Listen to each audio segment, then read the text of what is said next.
All right. Hi, everybody. Kind of a little bit of a show and tell of our back to school checklist for Canvas. So it's August or it's July. There's no rush, just kind of before the kids come back. You got to get this set up.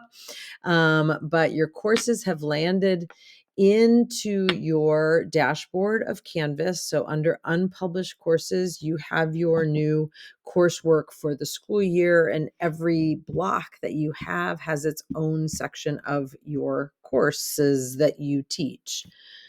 So this year in this new role, I only am teaching US history in two periods, but if this would have been last year, I would have had two US histories, I would have had two world histories, and I would have had well, I can't remember if you see semester one and semester two right away, but I would have had semester one economics for sure, maybe even semester two economics land in there. So you're sitting there with, if you're a semester teacher, you could have 10 different new little courses that have landed in your Canvas dashboard. To streamline your workflow, one of the best things that you can do is to cross list your like courses. I'll reference again the semester thing. If you are a semester course teacher, you're only doing semester one with semester one, and then you will do semester two with semester two. So don't cross over that semester divide if you are a semester teacher. Um, obviously the most frequent use of this is I teach two sections of US history. I really only want to manage one Canvas course, so I'm going to cross list those two sections together so I have one Canvas course. You can cross list across instructors as well, though, if you wanted to. So for example, my first year, Jackie and I cross listed our world histories together. And so her one section and my three sections all got cross listed into one. And together we pushed out that material. So it can be done across teachers. You just have to make sure that you are a teacher in all the courses that you want to cross list. So for example, Jackie did the cross listing. I had to give her teacher privileges in my courses in order for her to go grab those courses and cross list them into hers. So there's advantages to doing that as a department. That's obviously something you guys might talk about. But again, the most frequent use of what we're going to do is I'm going to cross list my world US history classes together into one. You can still be super collaborative with department members without cross-listing together. So for example, the US history teaching team, we all share with each other um, sort of view only rights, almost, if you will, to our respective US history courses. That way we can make sure we're pacing correctly. We can share testing resources a little bit easier. We can share test banks easier, things like that. Right. So once I have my US history all set up, I will add in using the people option. I will add in Lisa and Sarah and Tim, and then all the US history teachers can see my course, and then they will do the same and I can see theirs. So there's collaborative opportunities without cross-listing with each other. Okay.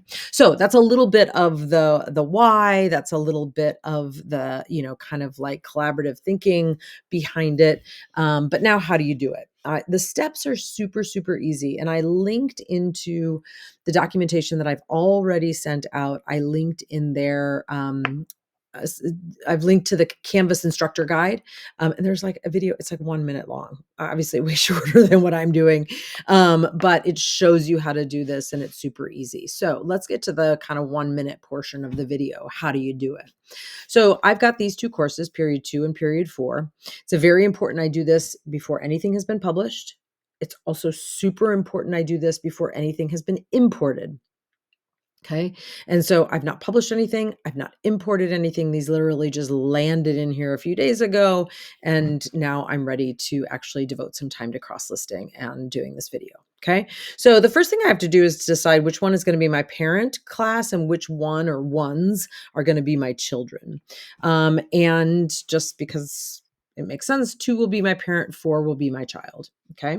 So I'm going to go into the child, right? And that could be confusing, but go to the child. Okay, so here I am going to the child.